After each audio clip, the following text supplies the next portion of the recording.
Hello everyone and welcome to the Vlinkaz channel. In today's tutorial, I'm going to show you how to change the double-click speed on your Windows 11 laptop, tablet, or desktop computer. I'll be walking you through a simple and straightforward process to adjust your mouse's double-click speed. And now, let's get started.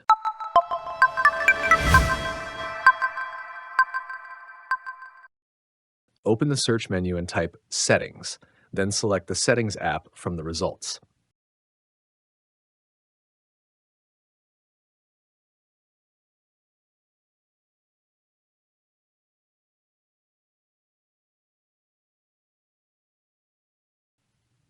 On the left panel, choose Accessibility.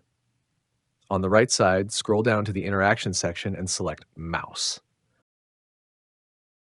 Look for the option labeled Double-Click Speed and use the slider to adjust it. Move it left or right to increase or decrease the amount of time allowed between two clicks for them to register as a double click. And that's all there is to it. A very simple and quick adjustment. If this helped you out, hitting that like button and subscribing to the channel would be a massive help to us. As always, thanks for watching, and I will see you in the next video.